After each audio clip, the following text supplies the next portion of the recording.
Good evening, everyone. So we'll start today's session.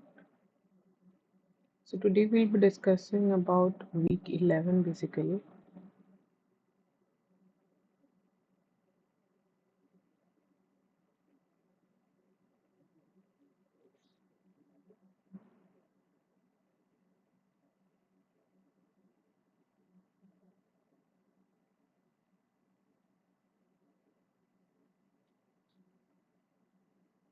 Just a minute, I'll just reshare my screen with the correct PPT.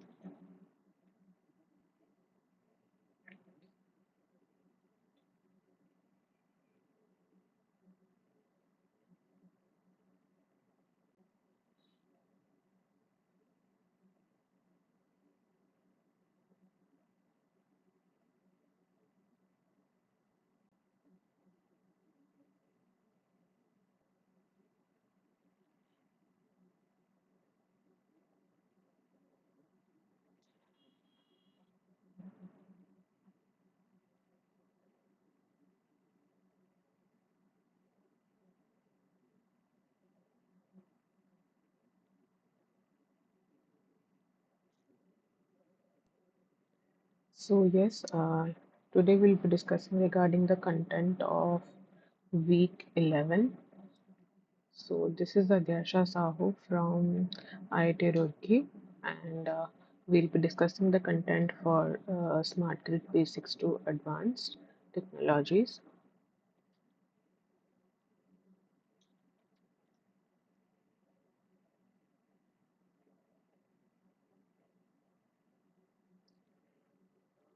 So here you can find the links for the slides and videos if you want to refer after this. So starting we this week we saw that there is a rise in the DC microgrid in our system. So due to certain advantages, we are going for establishing these microgrids which are of DC type basically. So the advantages that they are offering are majorly, firstly, peak demand reduction. So, can anyone tell me what these DC microgrids contain? Like, what are the components of these DC microgrids?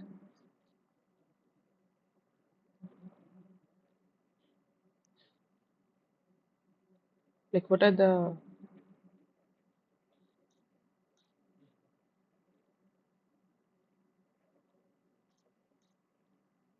um, can you just repeat, sir? Actually, I couldn't get the answer.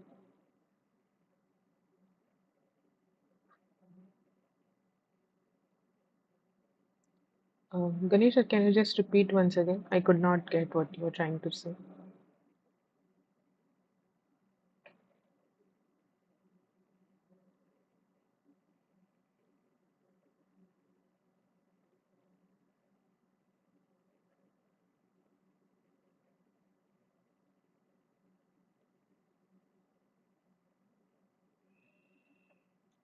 Yeah.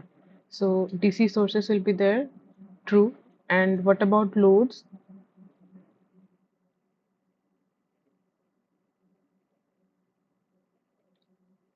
Like what type?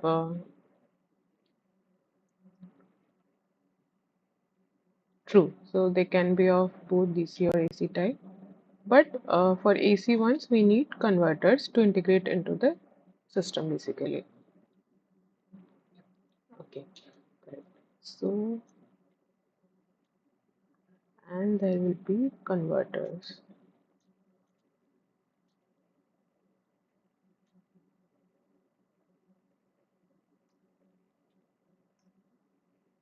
So if you just remember, okay, in grid connected mode, there is no problem.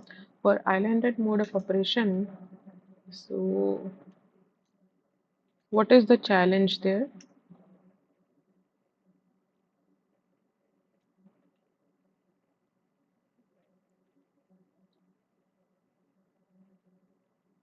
In the islanded mode of operation, we don't get a reference voltage or frequency, you can say, from the grid. So here Either if we have some source which are of synchronous type, then they can act as the grid in the islanded mode of operation. If any source of synchronous generator type is present within your microgrid, then it will regulate the voltage and set the reference for other converters and other sources in the microgrid. Or we had studied about inverters. True, diesel generators, they are type of synchronous generators, we can say. Or if such a source is absent, then in that case, we had studied that there are different types of inverter and certain special type of inverter they facilitate in the islanded mode of operation. Do you remember which type,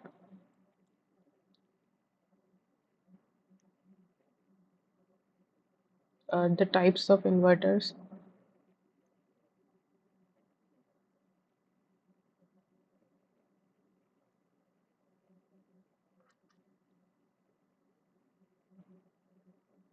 We had like grid following type. Can you recall the other ones?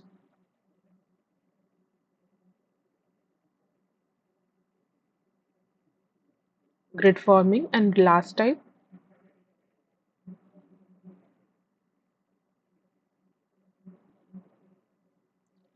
Grid feeding, grid following, they will come. Yes, grid support, correct. So last one was grid supporting type. So these inverters, depending upon the state, like whether it is grid connected mode or islanded mode of operation, you also need to transition in the operating mode of these inverters. So last one was grid supporting. So basically, in case of islanded mode of operation, this grid forming inverter, it will act as like a synchronous generator and it will give the reference for other inverters present in the microgrids.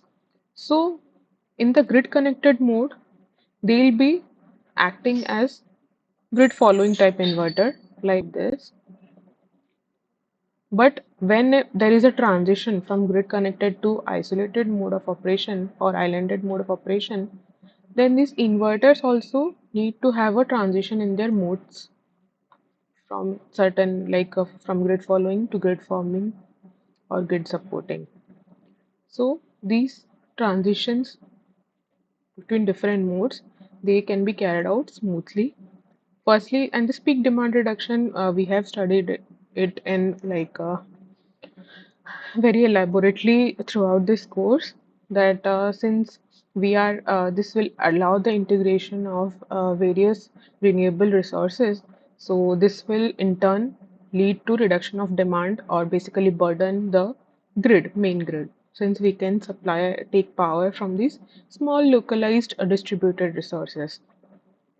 And secondly, effective control and management. So you need to like this control of basically inverters. So also in the grid connected mode, we know that all the inverters, they or all the resources, they can act or they can track the maximum power point and they can always act in the MPPT mode of operation. Whereas in the isolated mode of operation, depending upon the storage, it can act, like they can stay in the MPPT mode or they have to reduce their generation basically, MPPT or non-MPPT modes. So this will be decided by the controllers. Then reduce stress on the battery because we are having like DC operation here only. So the conversion process we can say is avoided and hence there will be lesser stress basically. Then this lesser amount of stress will lead to increase in the life of the storage systems.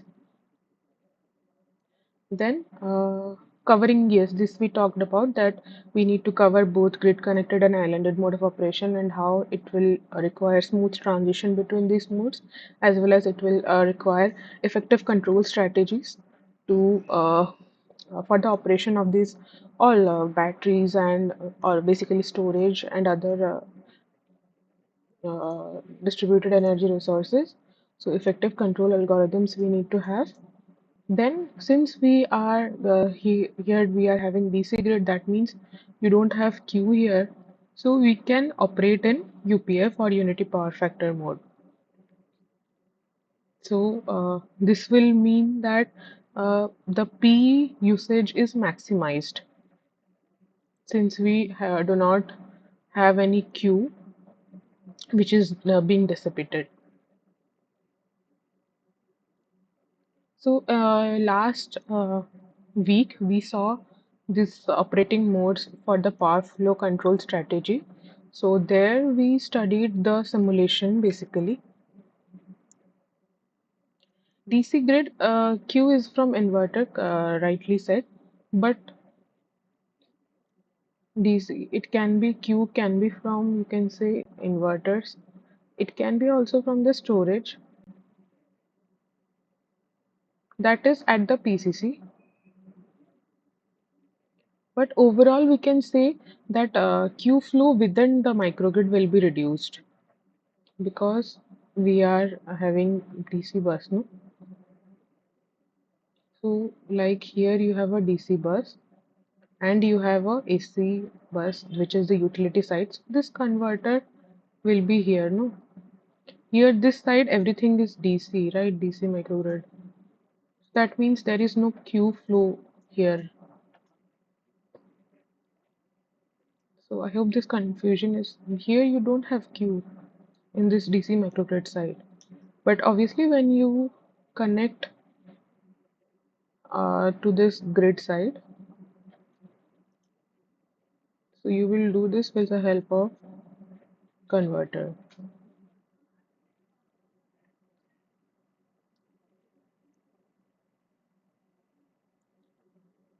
So last week we studied about the simulation result of this power flow control strategy, and this week we will study like the hardware implementation of those algorithms that we discussed.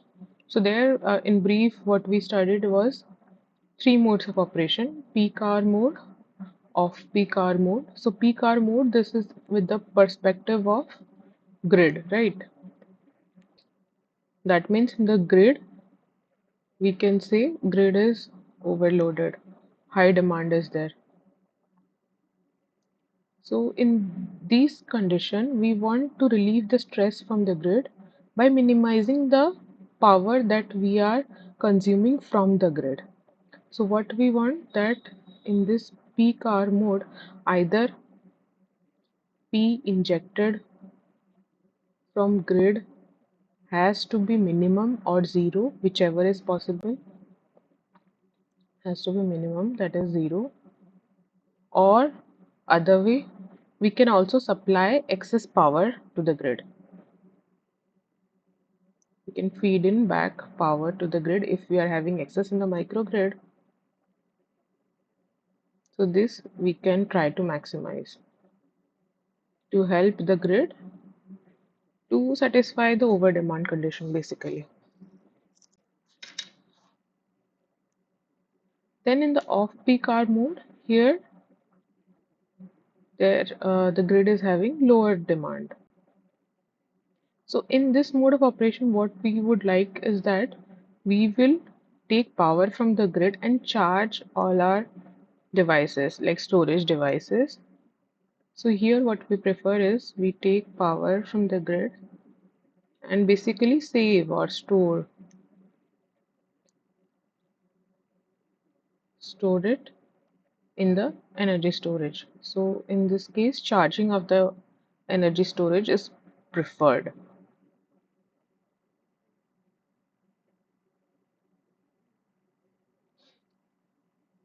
Okay. Mm-hmm.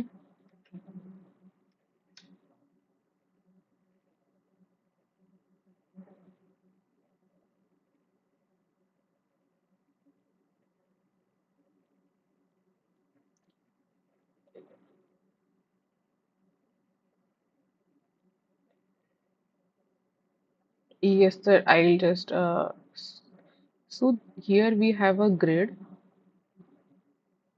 and here we are having a DC microgrid.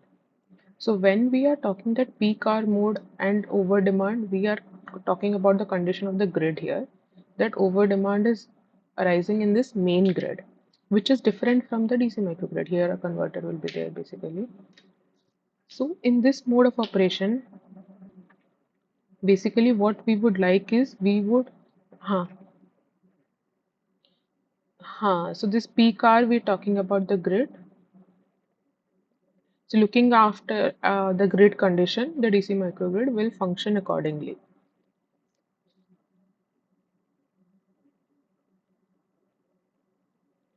Then moving to the isolated mode of operation.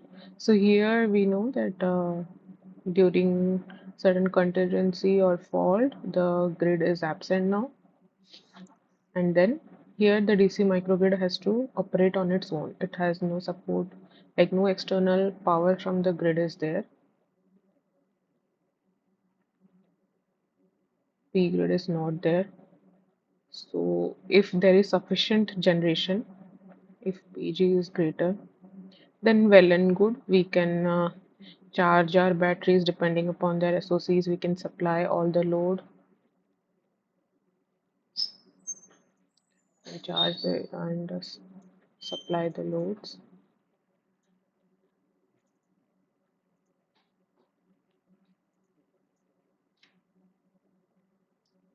But if the condition is that the generated power is not sufficient, then we would like to discharge the batteries depending upon their SOCs. And if even the batteries are also not sufficient, then we may have to go for load shedding.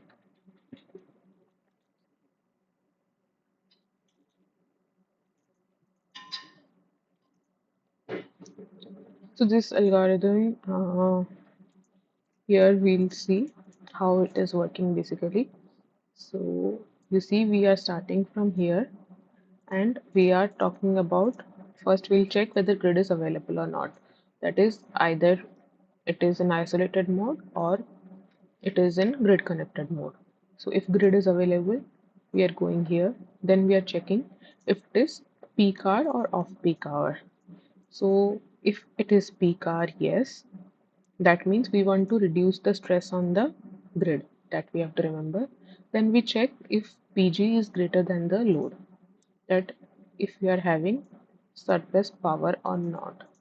If PG is greater than PD. If PG is greater than PD, yes, that means we are having surplus power. Then the first thing what we would like to do, we would charge the battery with this excess power, right? But if the SOC of the battery is greater than 70%, then what we do, we feed in that power to the grid, since the battery is now charged and PV will be in MPPT mode.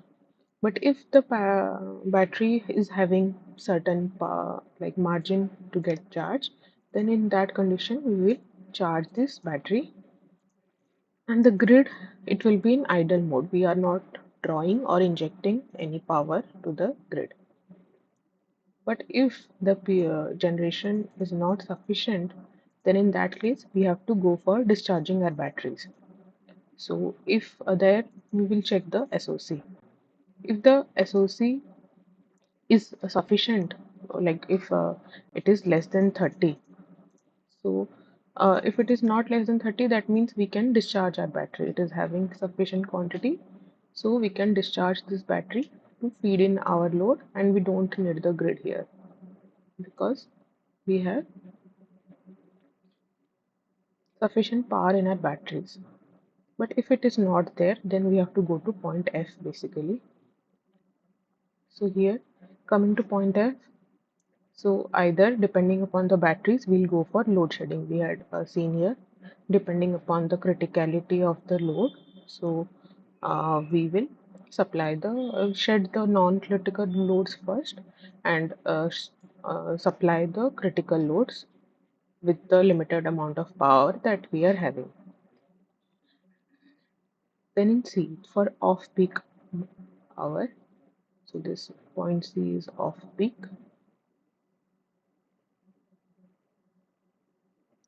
So similarly, also we will check if we are having greater generation or not. And this algorithm we will see now.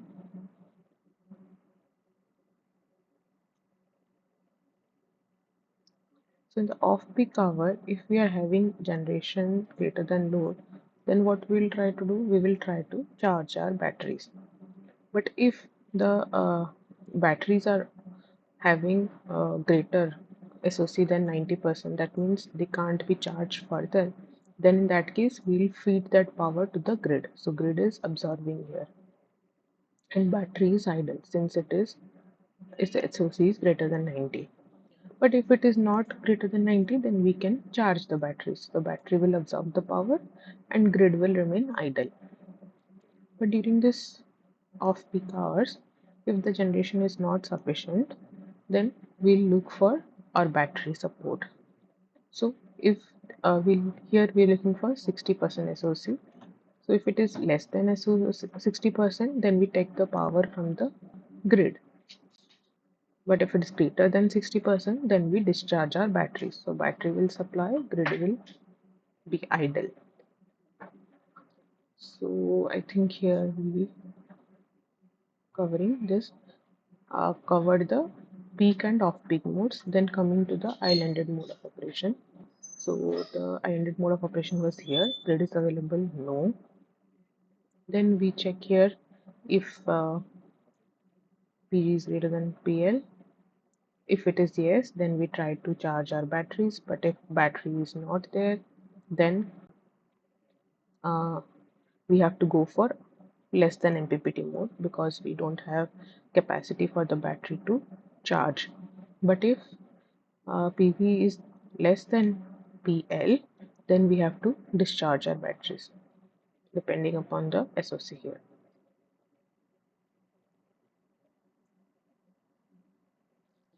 So in the result, basically, uh, let's say one by one. For first condition, what will be the I grid? If PV is greater than PL and SOC is also greater than 70%.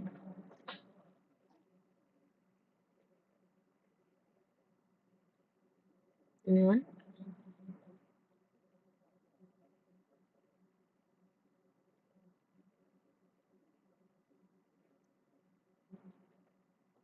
SOC is greater than 70% means the battery cannot be charged, right? Firstly, here means we are having excess P generation. So that excess P generation has to either go to the battery or the grid. But battery power is already greater than 70%.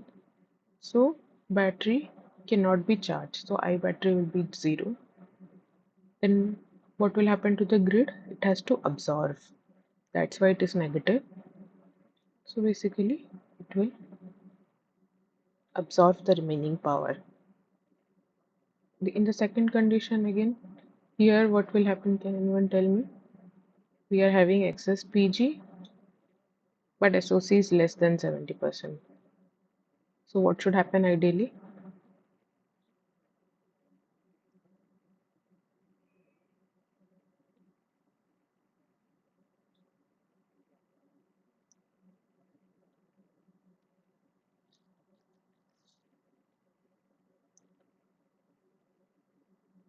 Here the battery has margin to charge, right? So what about I battery? Will it be 0?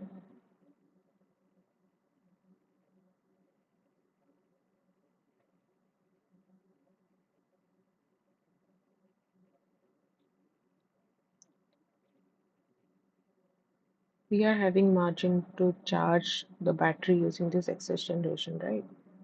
So here I battery will not be 0. It will absorb. So it is minus times I. Yes, it will charge. And the grid, it will be in idle mode. Then coming to third condition where we don't have excess power. Then what will happen here?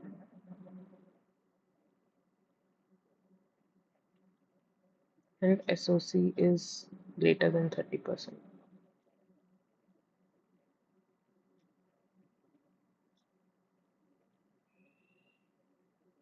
What about battery?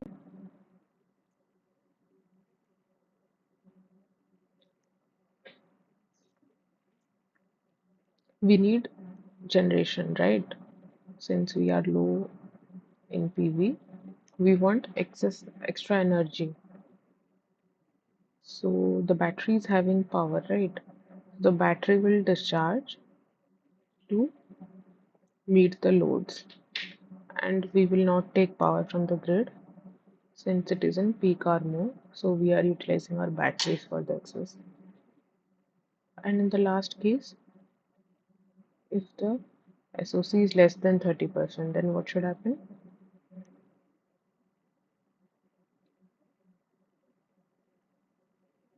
Yeah, here basically battery discharge. But if SOC is less than 30%, means we don't have enough storage energy in the batteries, then what we'll do?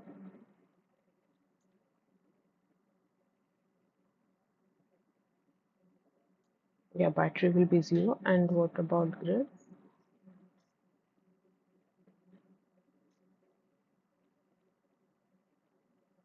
So we have to take the excess generation that is required from the grid.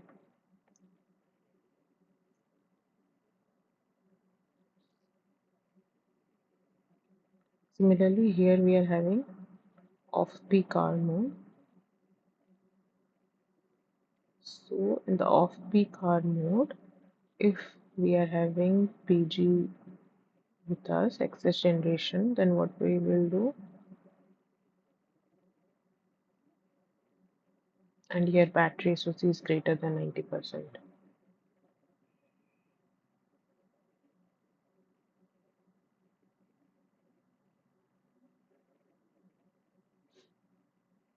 That means we can't charge our batteries, right? No, it will be in MPPT mode.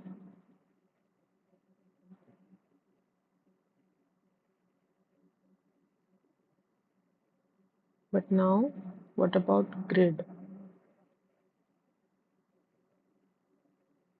Grid will absorb the power.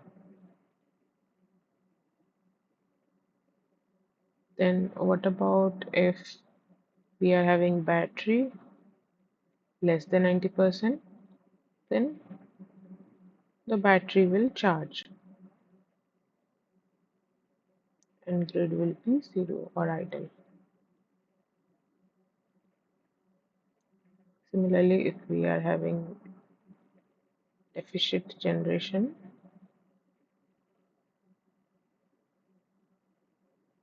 so what will happen? Deficit generation and SOC is greater than 60% means we are having stored energy in the battery, so the battery will discharge and grid will be zero.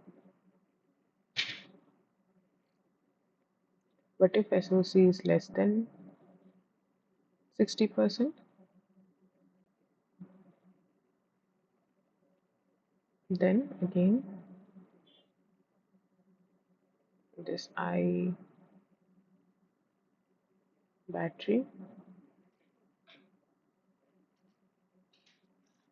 I grid will supply the power.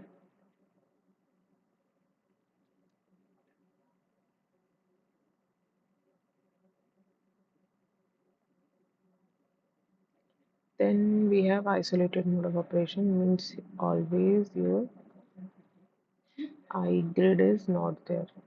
So I grid is fixed at zero.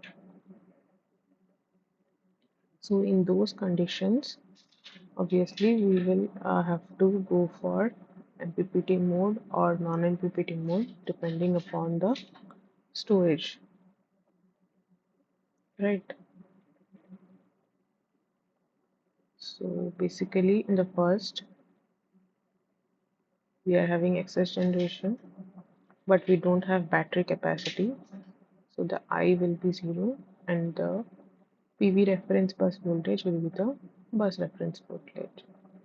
But if the SOC of the battery is less than 90% here, then the we will be in MPPT mode of operation, and this battery, what will it do? It will charge. Similarly, this too we can check here. So now we are having deficient generation. So ideally, we want the batteries to discharge in this. So if the battery is greater than 30%, it will discharge. So here and here it will be in MPPT mode of operation. And again here also we'll be have MPPT mode of operation since we are having greater generation. So obviously in both the cases we'll be having MPPT mode. And here we may have to go for load curtailment. If there is not enough power from PV MPPT plus this 30% SOC. So if it is not enough, we may have to curtail some non-critical load.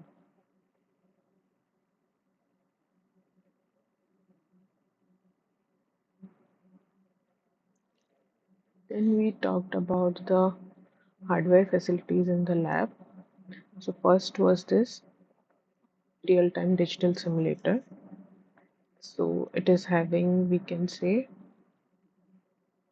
6 racks,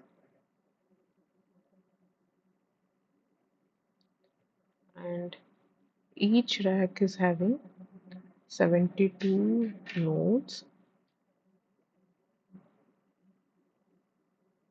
So total 432 node system can be simulated in this RTDS. So it is having a limitation there. Above this much amount of nodes, we cannot simulate those. Then it is having input and output pins, both digital input, analog input,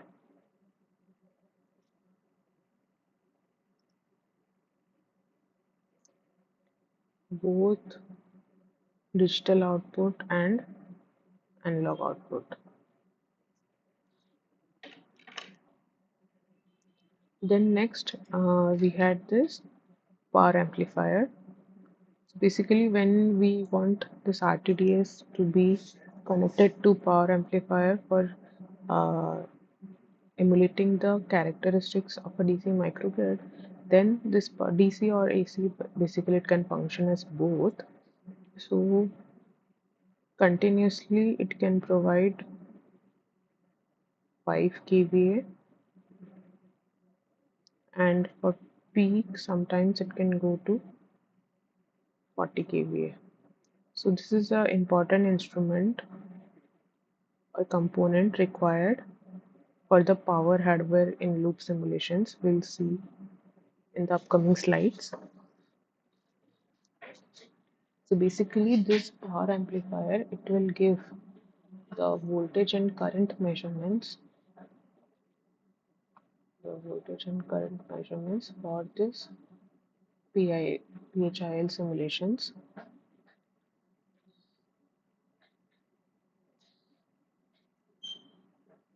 And it can give or act as AC microgrid of a rating of 270 volt or a DC of 400 volt. And it can also operate in unity power factor or zero lead lag power factor.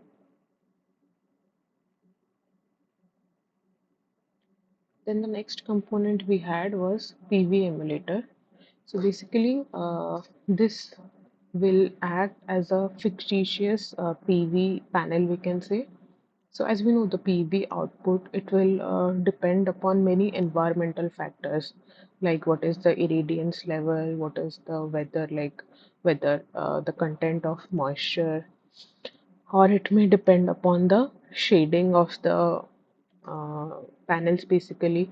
So all these external factors which are basically affecting the PV generation, those characteristics can be effectively simulated, or it can be emulated with the help of this PV emulator, and it can also go for MPPT mode of tracking.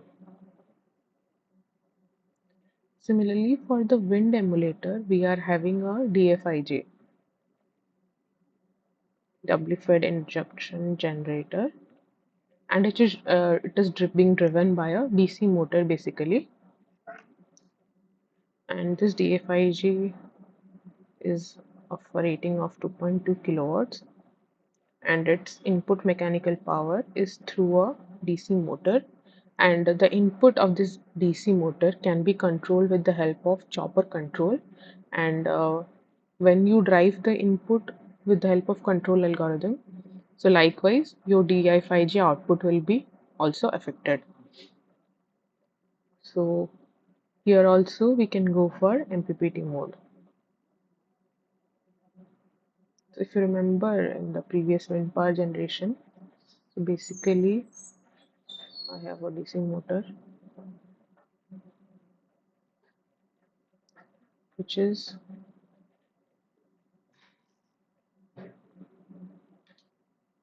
acts as the input driver for my D5G machine basically. And this DC motor characteristics is controlled with the chopper control.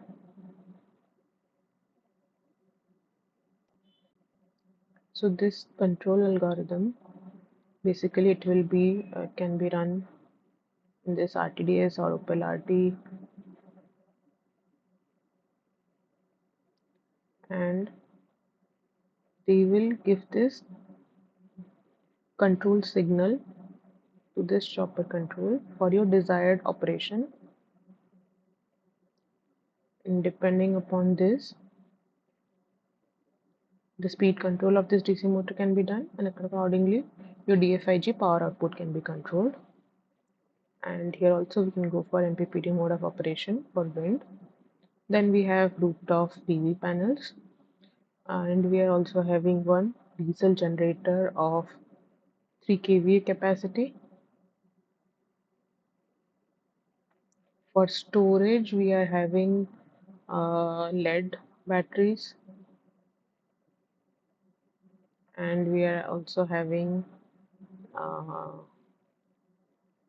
capacitors, right?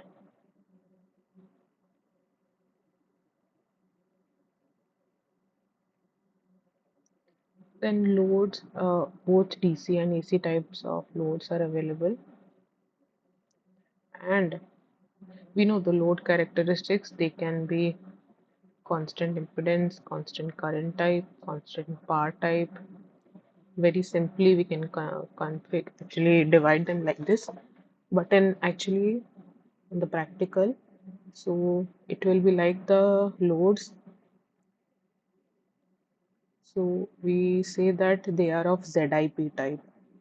That means each load will, some portion of it acts as constant impedance, some as constant current, and some as constant power.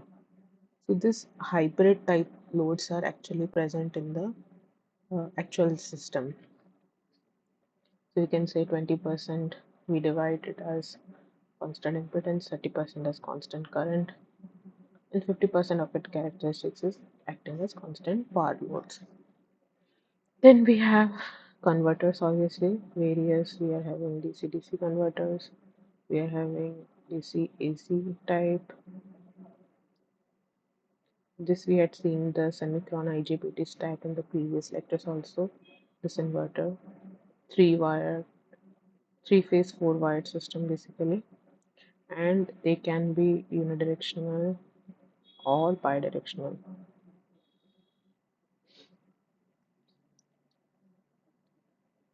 So this basically hardware in loop experimentation. So here what we do, basically we have this RTDS with us, real-time simulator, and its output will be basically given to certain real device or hardware, you can say, or if we say device, and we check that how the hardware will act in the actual.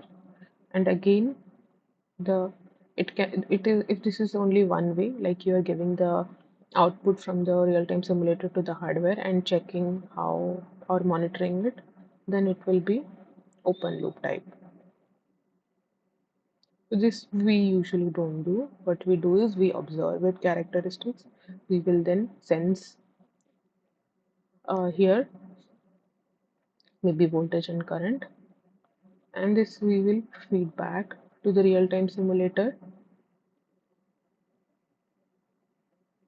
So this will result in closed loop operation. So taking this feedback from the hardware, again certain control algorithm will run to optimize the operation of this hardware, and again accordingly it will send the signal to the hardware. So this is the closed loop operation basically. So this hardware in loop, they are of two types, basically control hardware in loop and power hardware in loop. So control hardware in loop, we had also seen previously certain experiments like cell balancing, right? So there in the DSP, we are having some control algorithm, and then we had actual cell balancing one chip IC was there. So that was a type of control hardware in loop. And also, again, two case studies were discussed. One was this power flow control strategy, which we studied now, and also in the previous AC simulation of DC microgrid. Also, we saw these two case studies, right? When we are connecting to local DC grids of different voltage. One was of 480 volts, and the other was, I think, about 100 or something. No, it was less than 100, some 30 or 40 volt. So these two case studies we saw in the previous week in the simulation results of DC microgrid. So these were also implemented in this CHIL setup. So basically from the real-time simulator, so this digital outputs are converted to analog outputs here, and they are amplified according to the rating of this device under test basically. And again, you will sense the device, like after receiving the signal, how this device under test is behaving. Its behavior is sensed, and it is again feedback to the real-time simulator through this conversion process. Then power hardware in loop. So here basically two case studies were studied. Firstly was the DC microgrid integration to the IITR network. So here how it was done. So basically the Indian power grid, since it is a huge network of many buses, which can't be like be simulated in our lab, right? Since we talked that RTDS or RTS, it is capable of 6 into 72 nodes, only 432 nodes, which is lesser than the number of nodes in the actual power grid, Indian power grid. So what we do, we divide the power grid into different, we reduce the network to smaller, like let's say a very vague drawing, maybe this is the Indian grid. So we divide the system into multiple zones basically, and we it is that one zone is one node. So this zone is one will act as one node or one bus. So similarly, this way the whole grid is basically reduced, and then when we identified the node for this ITR basically network distribution system, then through the grid emulator basically this IITR distribution system was connected to the lab setup. So this was the grid emulator, and through this we had the DC microgrid in the lab, which is connected. So this grid emulator, one side is connected to the DC microgrid, and another side it is connected to this IITR distribution system. This was the first case study for this hardware in loop, power hardware in loop, and the next case study was this coordinated voltage control.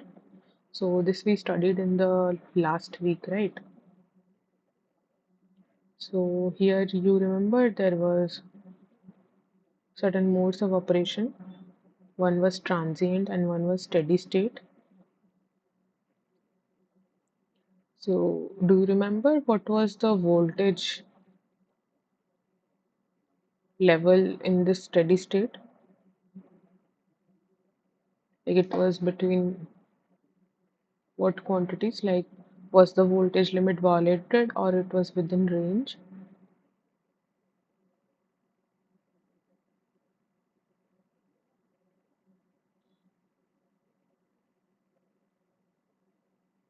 In the steady state condition, basically the voltage was within this range, right?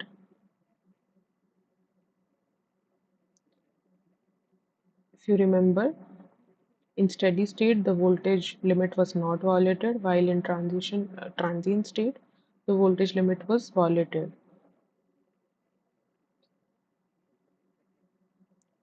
So, do you remember the Q that we had for steady state basically? So, the Q was limited with how much capacity?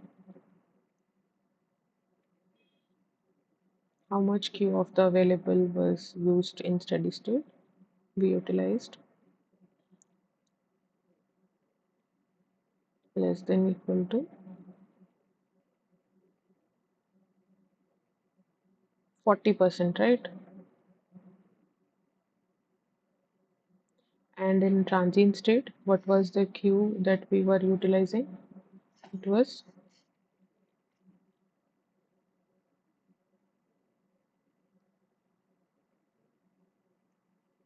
do you remember?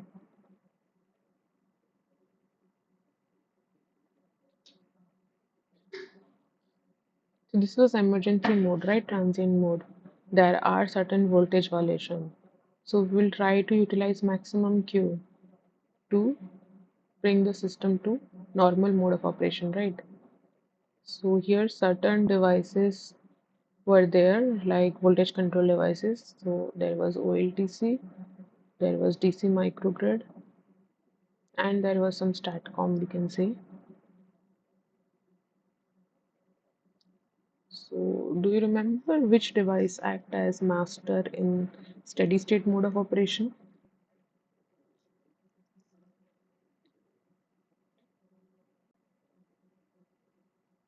So we had certain master devices, we had certain slave devices.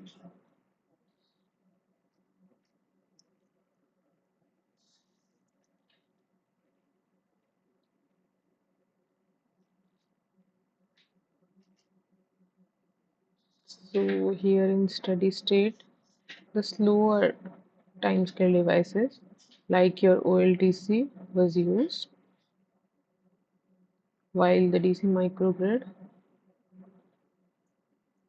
and STATCOM, they were acting as slaves.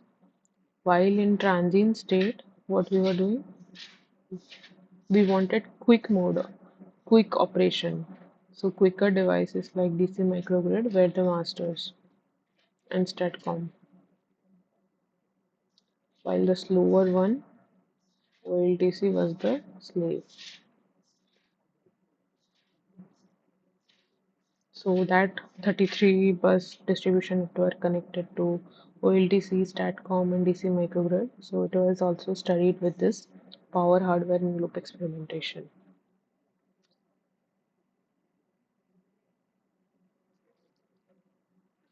Then moving on to this AC-DC distribution network. So the load flow of this AC-DC distribution network was discussed next.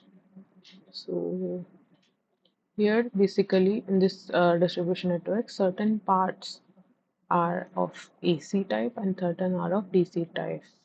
So basically here you can see these are AC type because here it is directly connected to the grid.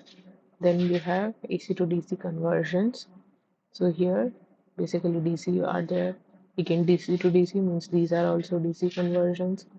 And then PV is directly converted through boost converter, DC-DC converter. And the wind is connected through AC-DC converter.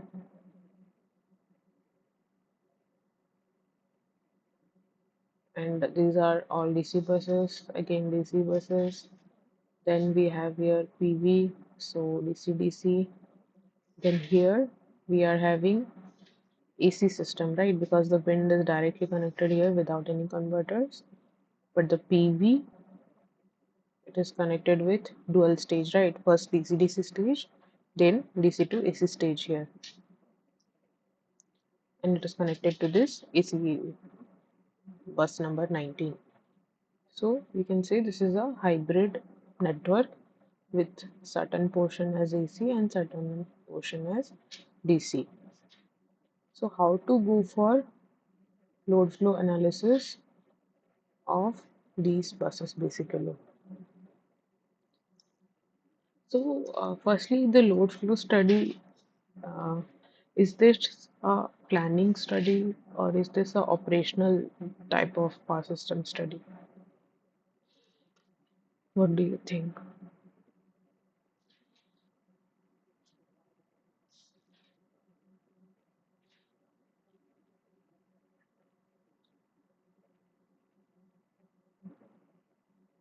Okay, let's first discuss like for this load flow algorithm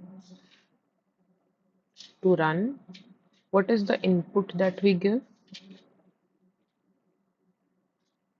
What information we need to run this algorithm?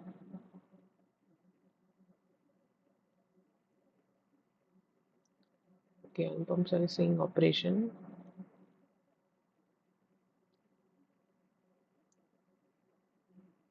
Okay, we'll discuss that. But first, can you tell me what is this input?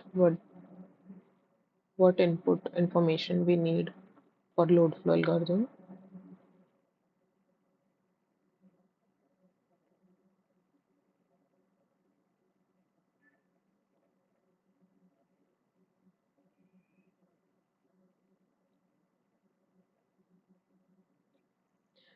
Uh, Not reference exactly, sir.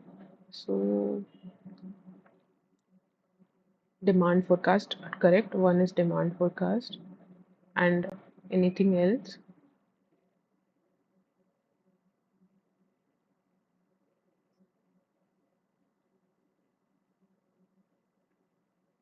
What about generation?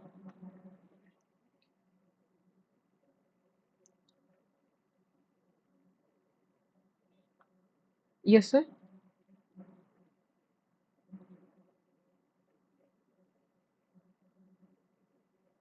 Yeah. So this generation forecast or generation data also we require here, right?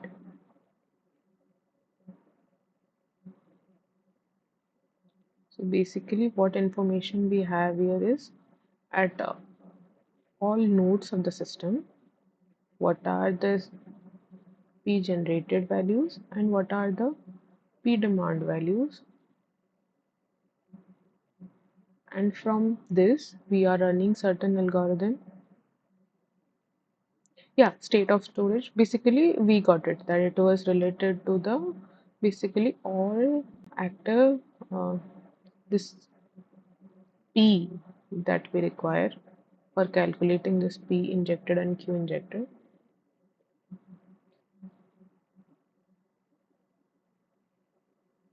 So it is taken as input and certain running this load flow algorithm.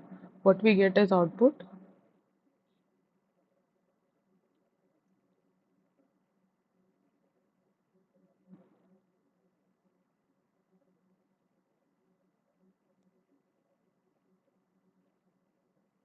What are the unknowns in load flow like?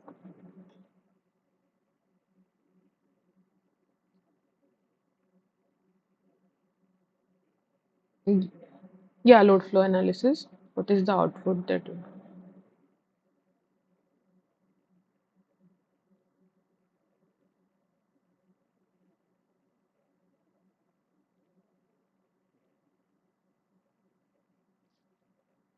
P and Q basically we took as input for certain buses, like it will depend.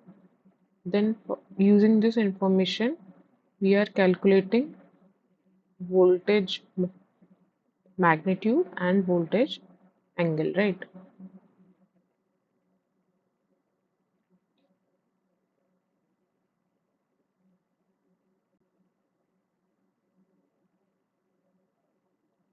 So, and here basically we are having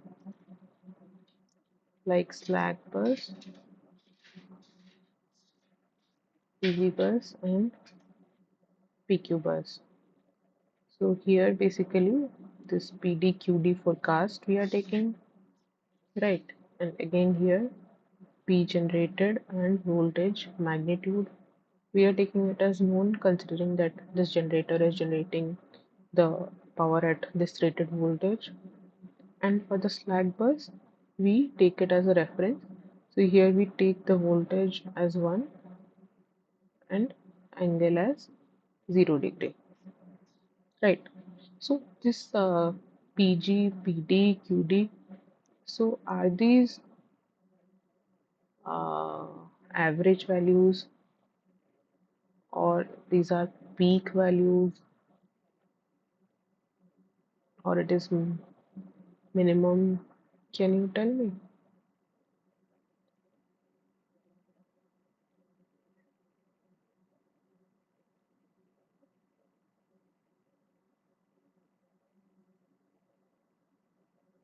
True. We take the peak values here.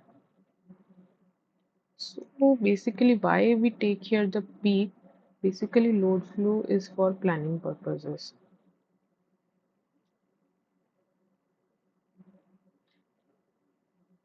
No, we don't take average. What we take is we take the peak values only here. So that when we are going for planning purpose, if you are able to meet the peak demand, PD, let's say we are planning for 20 or 8 years in ahead. So if this peak demand is met with certain voltage magnitude and angle, you get that if it is nominal, then you can know that this much amount of generation is sufficient for me. But if I take minimum or average, then it may so happen that this study may be inefficient for certain time period. Like, are you getting my point? What I'm trying to say?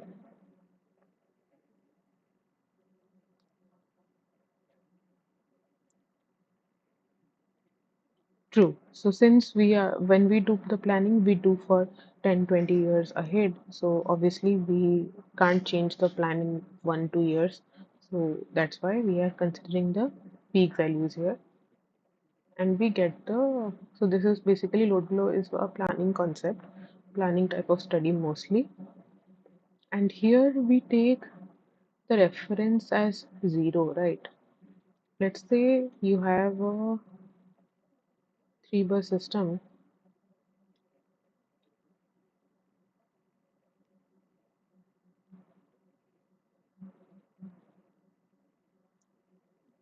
and 1, 2, 3. So let's say bus 1, bus 2, bus 3. So considering, let's say first you take the reference as 0 degree, you get your angles at bus 2, let's say 30 degree and 35 degree. So can we take the reference value other than 0 degree, or is it mandated that the reference has to be set at 0 degree? This slack bus reference angle, can we change it to any other value other than 0?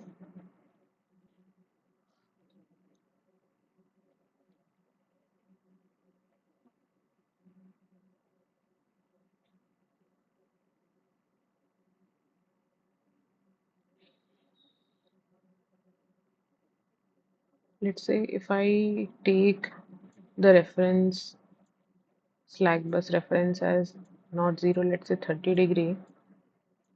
So first of all, can I do this? And if I do this, what will be the effect?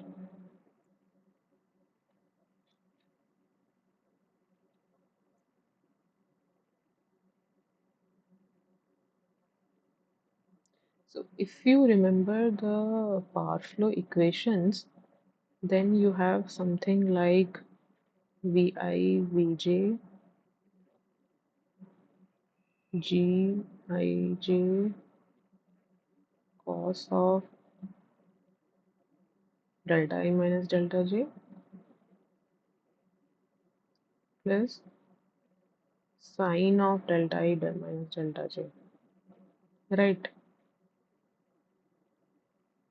So if you look at any of the equations, you will always get the difference between the angles being present there, not the absolute value. Like any of the equations, you will not find only delta I or delta J.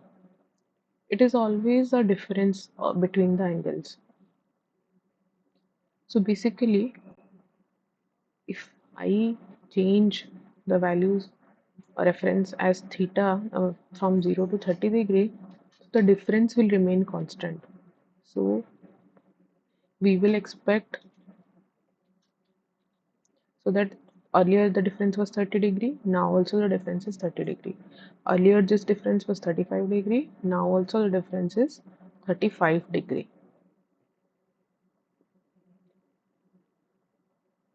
Since we are always with the difference with the angles. So this reference we can take any value we desire.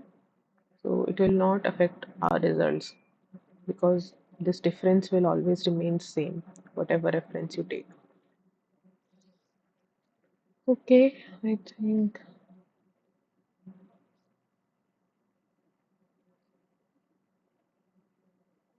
so. We talked that we have AC slack bus or reference bus, then we have PQ bus, we have PV bus. So basically known and unknown. So what will be the known for slack bus?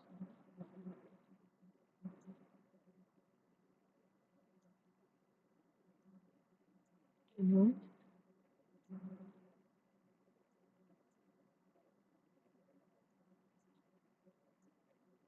What is the known quantity for the slack bus?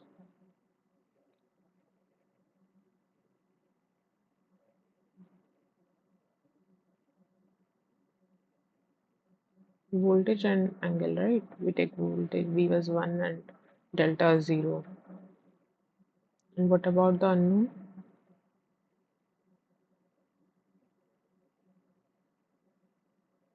Yeah, basically this P and V. P and Q. Q is known, unknown. V we know, V is 1 and delta is 0. For PQ bus, what is the known?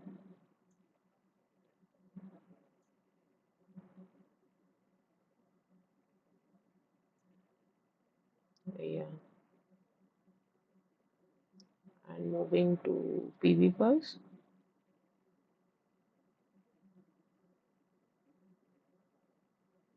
And unknown is, yeah, so delta and Q. And then we have DC bus here. So basically, we don't have Q or delta needed here. So we have only two quantities, P and V. So for a DC load bus or P bus, the known is,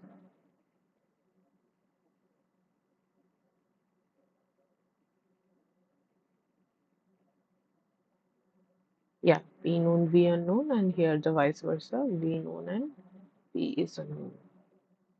Okay, so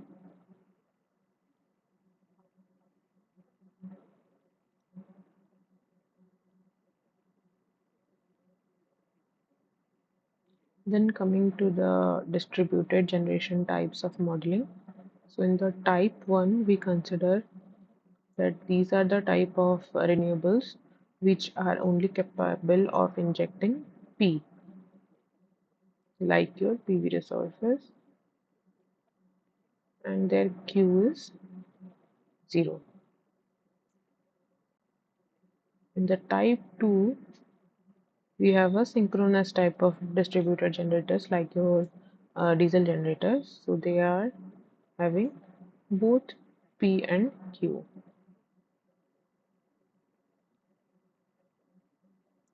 Coming to type 3, so these are basically your voltage control devices or reactive power support type devices. So the active power part is 0 and Q is according to the Q required.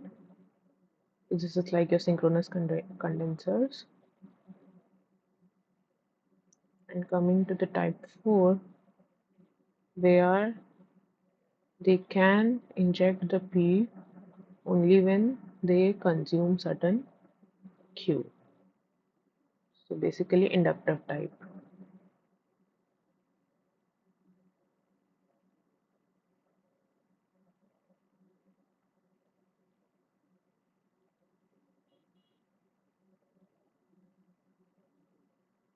Then coming to this architecture of a DC microgrid. So here we are having smart DC loads such as your EV, you are having PVs as your generating source connected through boost converters. Then you have storage. Uh, so this will be boost, right? Am I correct?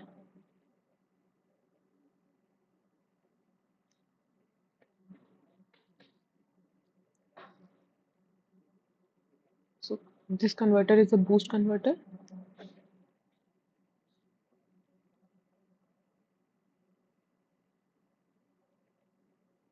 Anyone?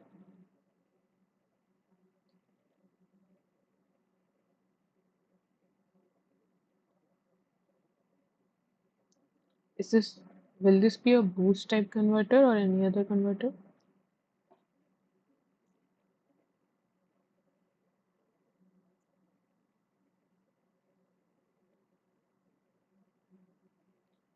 Basically, in this node, what we are trying to do, we are having a PV and we are injecting certain power, right?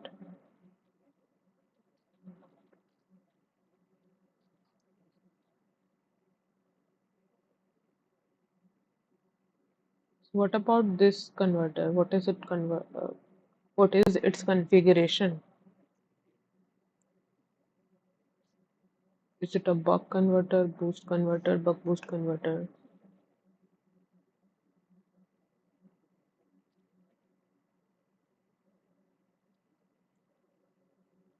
Yeah, here it is bidirectional. So which converter it will be?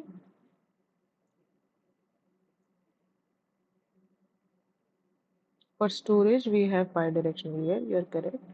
So that implies which type of converter it has to be.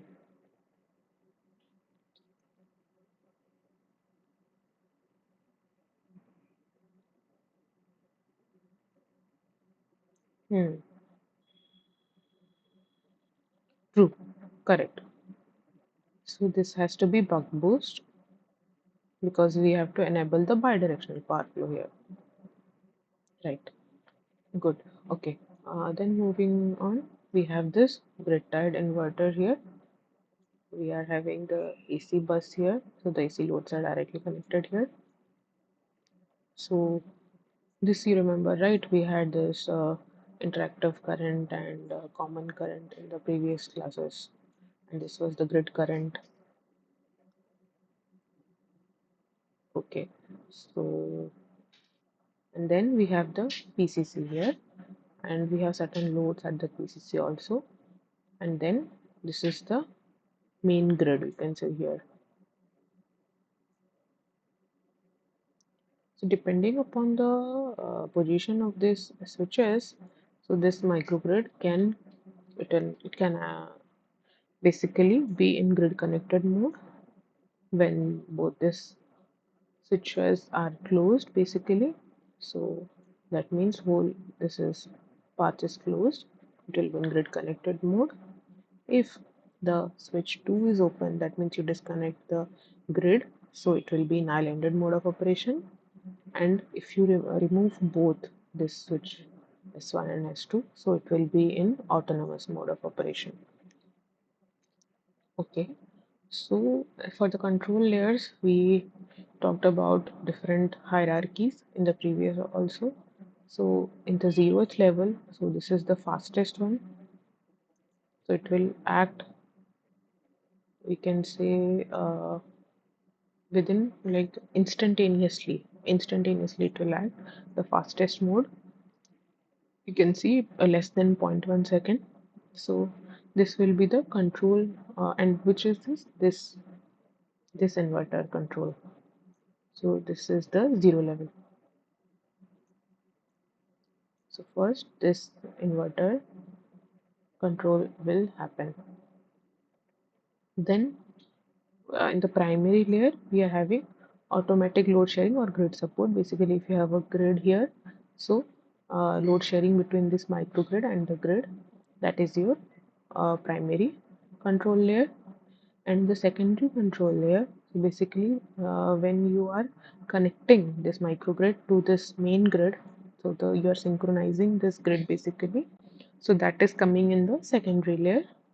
And in the tertiary layer, which is the slowest, so here you optimize ahead, so it will be in 5 minute or 15-minute window. So what will be the power drawn or injected to the grid, so that is decided in the tertiary layer. So this is basically tertiary is mainly steady state. This is transient state basically.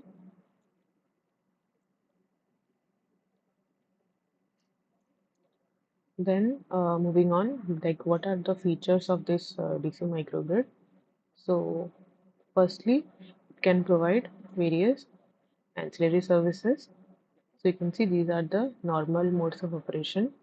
So during those time, it can provide voltage support, it can provide congestion support, it can provide frequency support through your frequency reserves. Your secondary reserves are there, or AGC is also there, and sometimes they can also go for black start support. So here, uh, if you see this wheel basically, so in the normal mode of operation, they can provide the grid support by active power regulation or reactive power regulation, and they can also provide harmonic attenuation through this harmonic compensation method. And secondly, what they can provide? They can provide gain harmonic attenuation. So this is basically in grid tied mode, and this is the islanded mode of operation basically. And here also voltage sharing and load sharing. So through droop control we had seen in the starting lectures, right? Then in the islanded mode of operation, or not the islanded, basically in the abnormal mode of operation. So how they can support? So basically they can provide resiliency to various frequency or voltage or impedance variations, and additionally they can also go for overcurrent protections. So this is in the grid connected mode. So overcurrent, over voltage, grid impedance variations, voltage or frequency variations. So these in the abnormal mode, in the grid connected mode of operation. Then coming to the this islanded or autonomous mode of operation. So there they can provide only over voltage or over current. Basically because other these frequency and voltage and Z grid, these can be provided only when we have a grid. So in autonomous mode we don't have anything, those quantities only over current and over voltage. Then here in this condition what we are having, we may go for intentional or unintentional islanding of the microgrid. So basically if it is sensing that the grid is at fault, so we may go intentional islanding to secure the microgrid. So this is intentional islanding. Unintentional islanding may also happen. So this will unintentional islanding will happen if your protection device settings are not correct basically. So uh, basically we studied the adaptive protection, right? Because due to this distributed energy resources we are having bidirectional power flows, and due to this we need to revisit the settings of the various protective devices. So if it is not done properly, so even if there is no fault, it may sense the situation as a faulty situation, and their unintentional islanding may happen. So it is not desirable for this operation. But intentional islanding we do to protect the microgrid.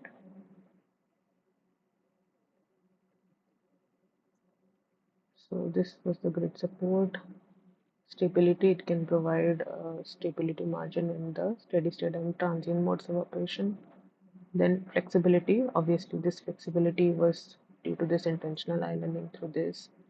So this was this, and sometimes it can also reconfigure it, for providing voltage services through network reconfiguration of this.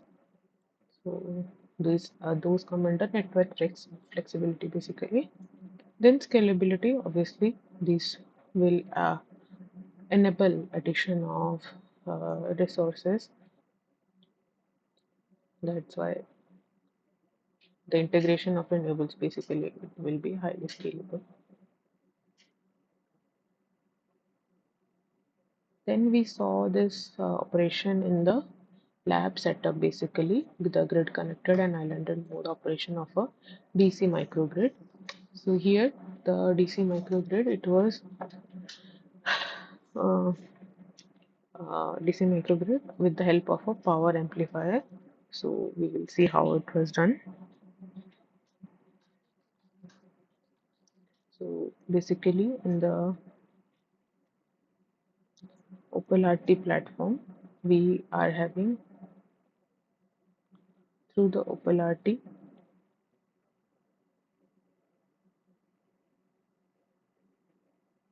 and the power amplifier, we can realize the, sorry,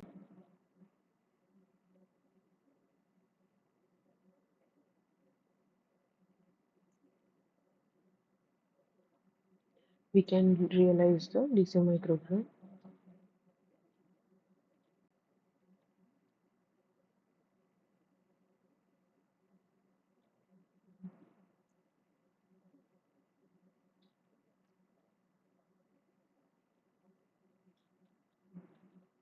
Basically what you will do, you will sense this voltage and current and feed it to the controller.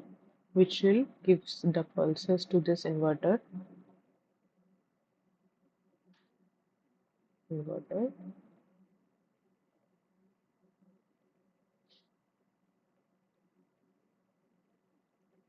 So here the various equipments that was used for the grid connected operation of DC microgrid, both grid connected and isolated. So the first one was this grid emulator. So it can act as both AC and DC type depending upon its setting. Then through external software, basically we can control the voltage, and we can also monitor this voltage. So here you can give the voltage you want, and you can also give the limits for the voltage, and you can also observe or monitor this. Then this MCB will act as our PCC,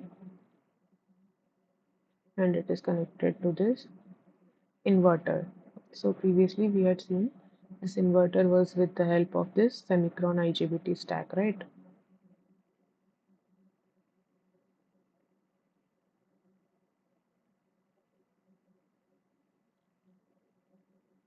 So it had a diode bridge rectifier, and it had also a three-phase four-wire leg IGBT type inverter, semicron IGBT stack. So similar to this IGBT stack, we have separate IGBT modules. So they consist of two IGBTs and two body diodes, which can act as like one leg, right? Which we had.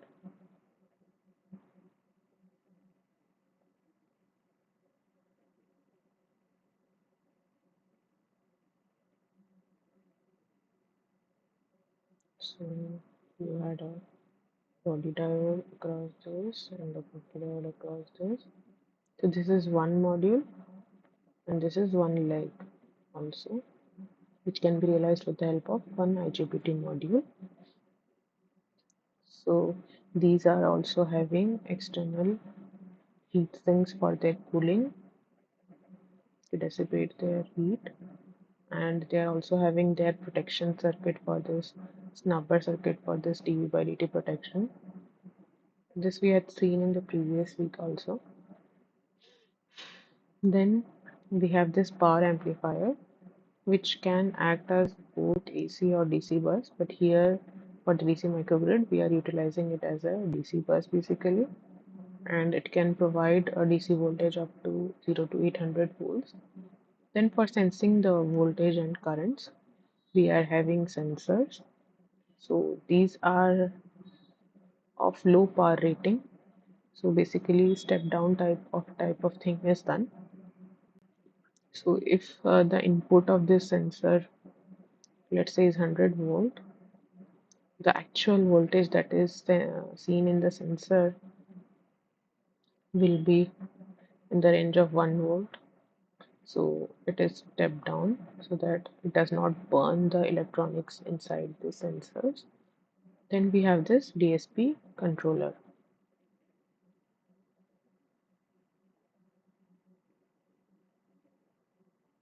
So utilizing all these devices, we are showing the grid connected mode and islanded mode of operation for the DC microgrid.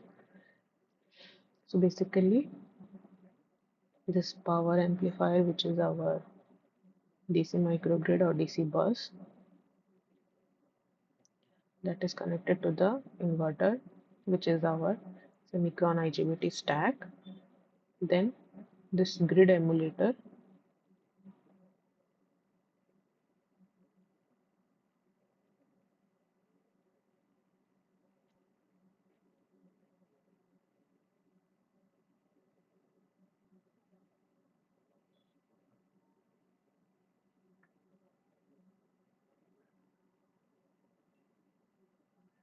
just a second.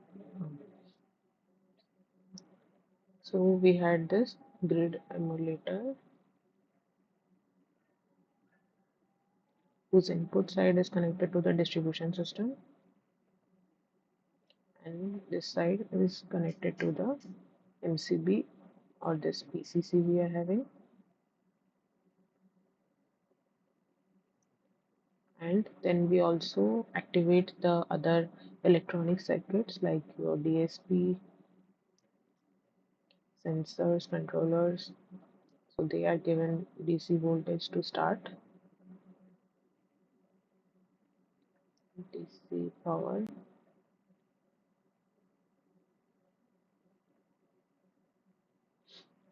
So, and we had also seen that if we want to send the power from DC to AC side, so the voltage setting should be accordingly such that this VDC is greater than VAC, so that power flows from this way, DC to AC side.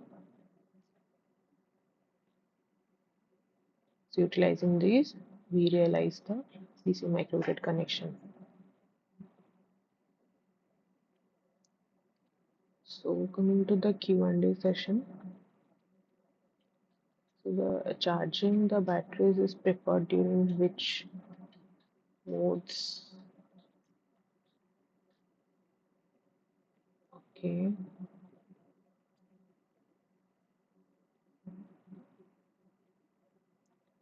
so obviously we want to peak our mode. We don't want to burden the grid by drawing power. So it is an off-peak power mode. Obviously, if it is excess demand means we will discharge the battery to supply the power. So charge will be in off-peak hour mode. During off-peak hours, which operation is desired from a microgrid? Supply power to conventional grid, consume power from conventional grid and charge batteries, draw minimum power, neither draw nor supply.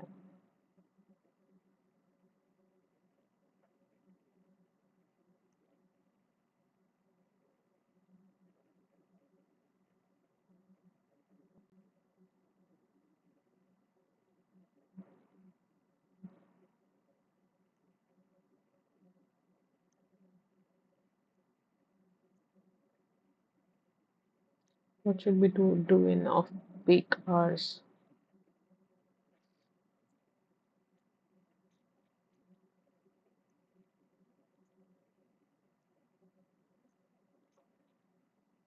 Okay, we got one. Anyone else?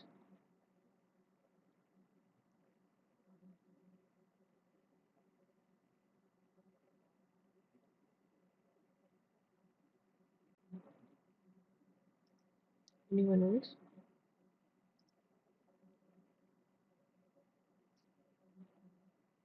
So here, obviously, this is off-peak hours means we don't, the grid does not need any power, so we don't want to supply power to the grid. And also, we do not want this operation. This will be in peak hours when we want to draw minimum power from the grid and maximum from the microgrid.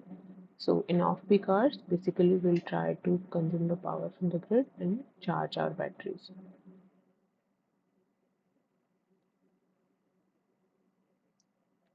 Then for developing various mechanisms for renewable based microgrids, we design open loop, closed loop.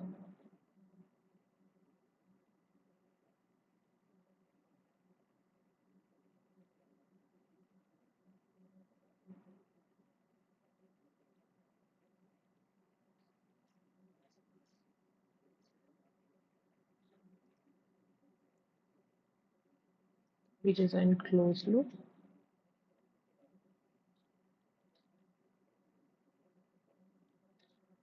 Basically, we didn't design, this is not the correct answer, this is not the correct answer, but we mostly go for closed loop algorithm because they will have certain feedbacks and this will help for the better operation because you will get feedback from the hardware or the real devices, and you can operate them in a better way.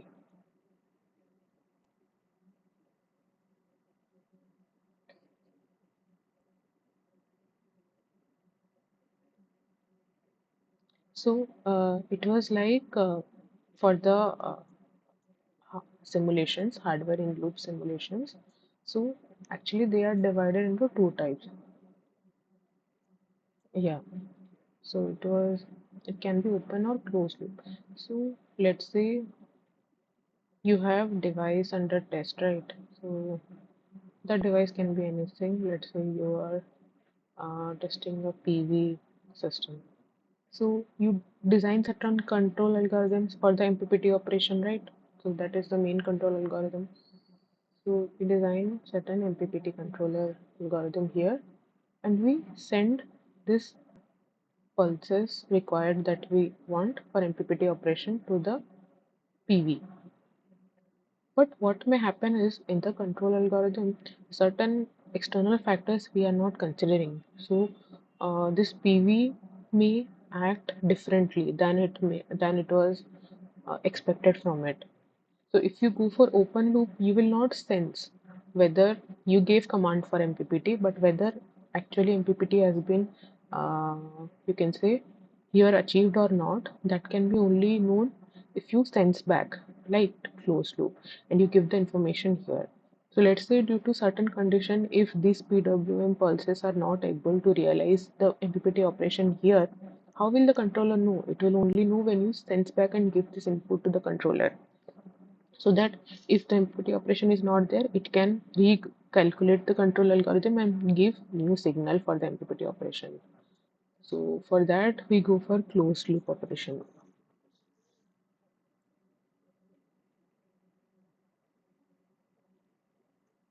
So okay. Next, going, which one of them is the highest energy consumer?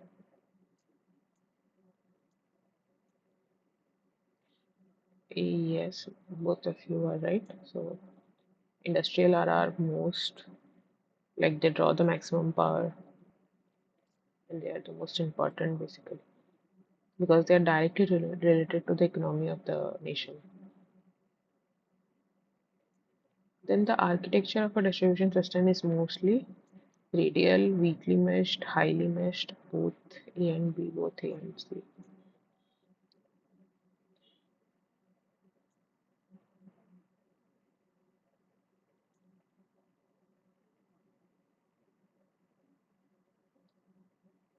We got one A and B. Anyone else?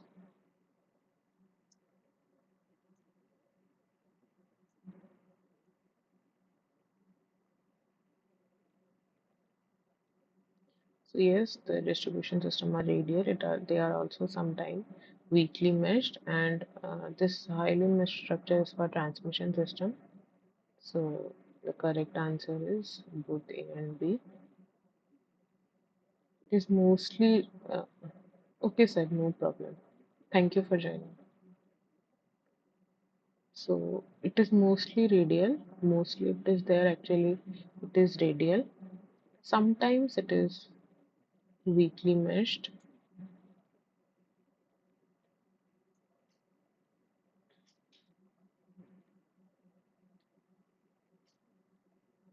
So the grid emulator can act as DC source, DC load, electronic load, all of the above.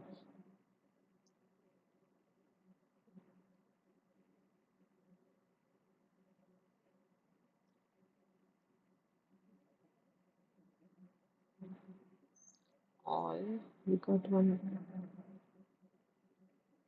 Yeah, so depending upon its setting, so it can act as DC or AC. Whatever. So the answer is all of them.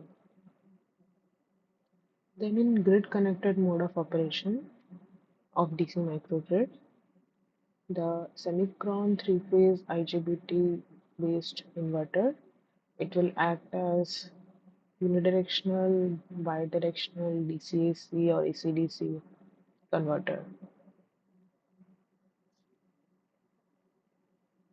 Option B.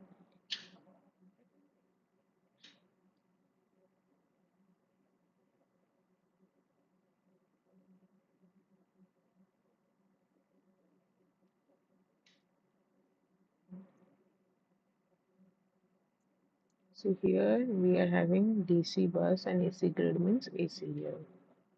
So the converter type has to be DC to AC. So these options are gone. Then we will also in the grid connected mode means there will be bidirectional operation.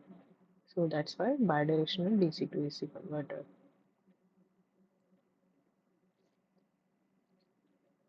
In autonomous mode of operation of DC microgrid, which loads it is going to serve? DC, AC and PCC loads, DC and AC loads only, PCC loads only or DC loads only.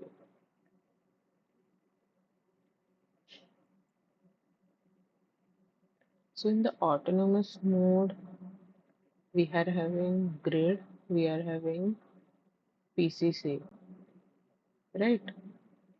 So both of them are absent, right? We got one DC.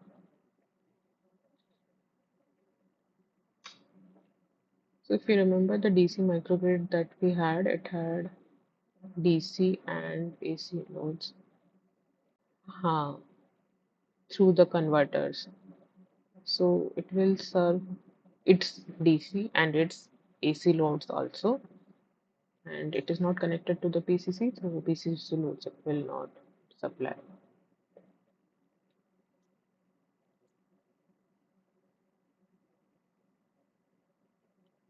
Okay, any doubt anyone has?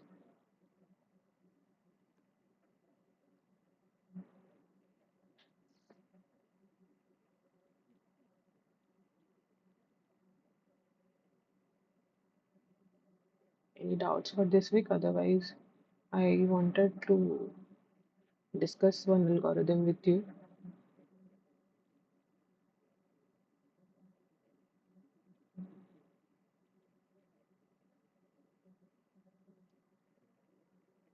Shall we go for discussing that algorithm, or if you have any doubt?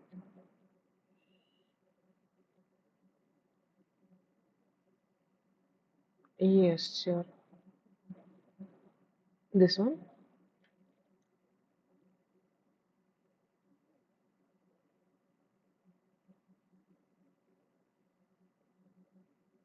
Are you talking about this slide? After this, we had this.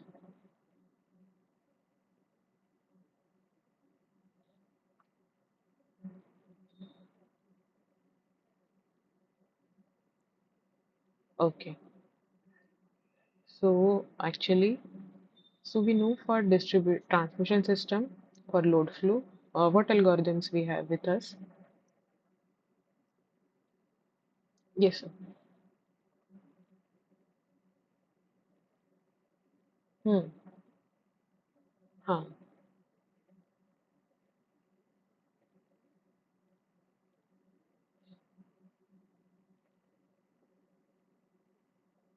No, highly meshed is why it is done for transmission system is for the reliability purposes basically. So that uh,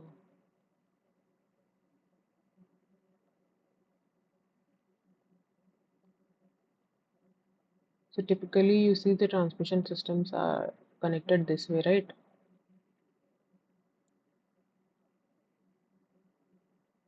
So this is one connection and this is another type of connection. Let's say we have a radial type connection here.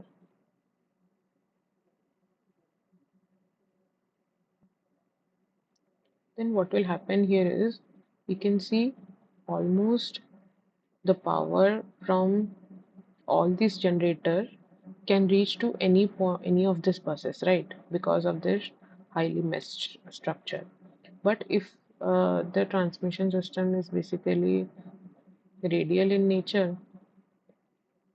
So, and also if certain contingency is taking place, then the power can go through other tie lines and our reliability is basically there.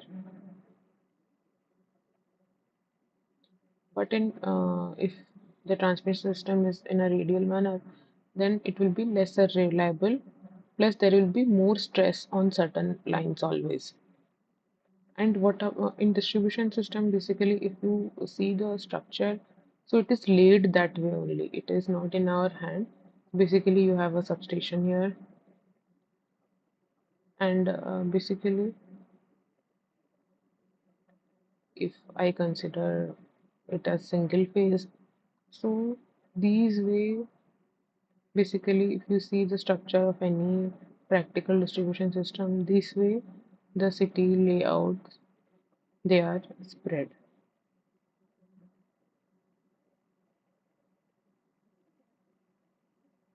So it is not that what knowingly we are making this radial, but it is the way it has been laid out in the past, basically, our network structure.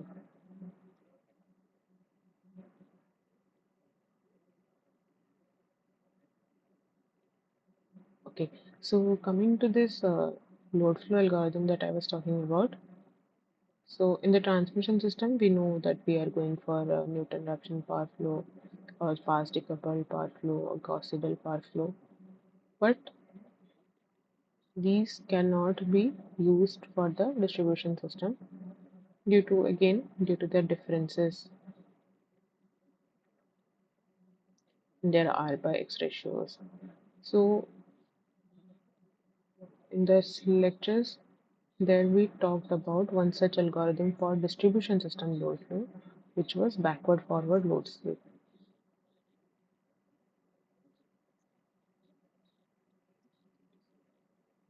Backward forward load sweep for the load flow analysis of distribution system.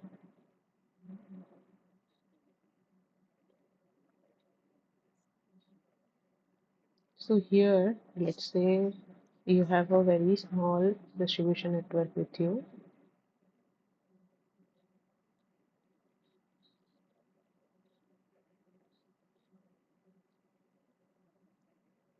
So bus 1, 2, 3, and 4, and let's say you have loads connected here.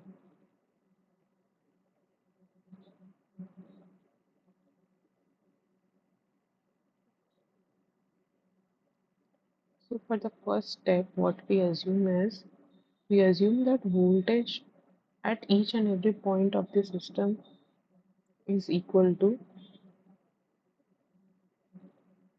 1, 1 per unit basically.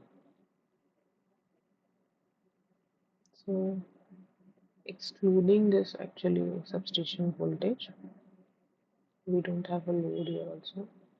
Consider this as the substation basically. So what we consider here is that in the first iteration, all these voltages are 1 per unit. And let's say in the second step, what we do,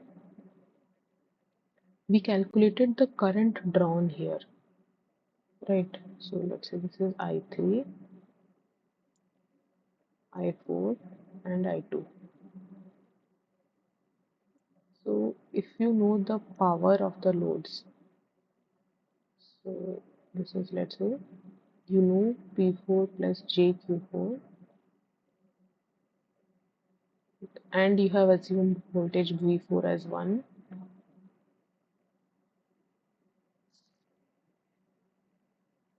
So whole conjugate, right? S is VI conjugate. So utilizing this formula, basically similarly for third and second bus, you can calculate the currents. Then once you get this current, what you can calculate in the next step? You can calculate the current flowing in the line I12 by using only this KCL equation. So what will be I12? So it will be I23 plus I24 plus this I2, right? And what will be I23? It will be I3. What will be I24? It will be I4. So basically I12 will be I3 plus I4 plus I2. So by KCL equations, we can get the power flowing through the lines I12, I23. Hmm.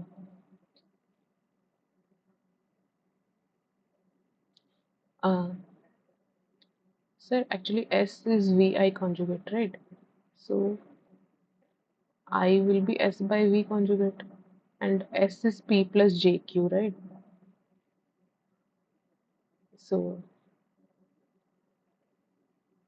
loads, so load data,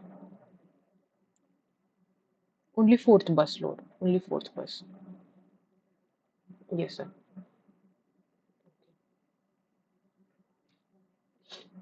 Okay, so from here we got the corresponding line flows.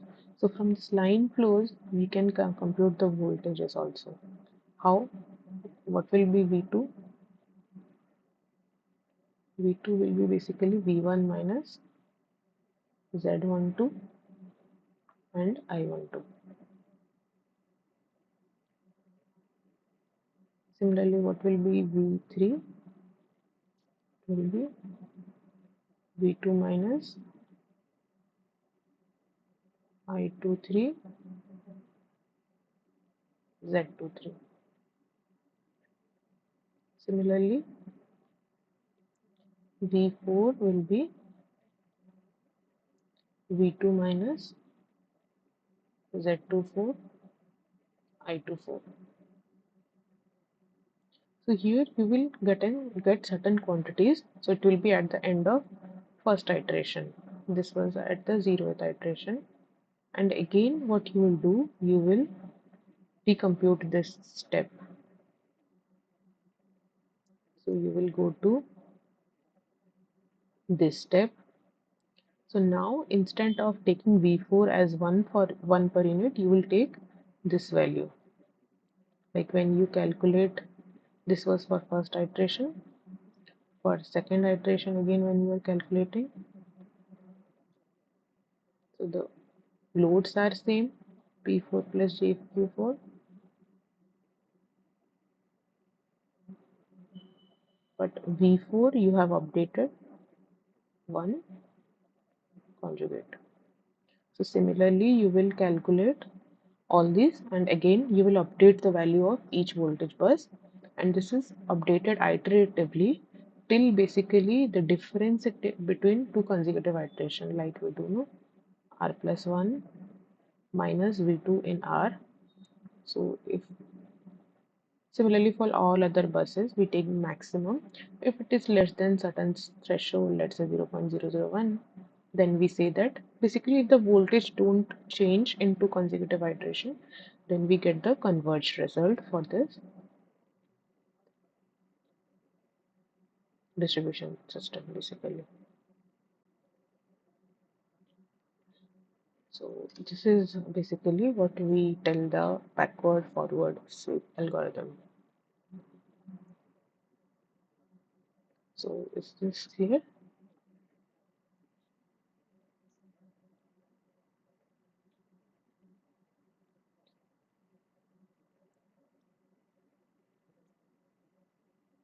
Yeah, it is. Name is backward forward load sweep. So first you go backwards and you calculate the current, right, from here, from the ends. Then you're going calculating the current here, and then again you are going forward for the voltage calculation. So that way the name.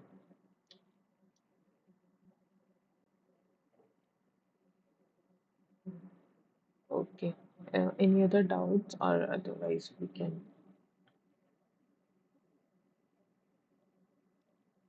Okay. Thank you, sir, for joining.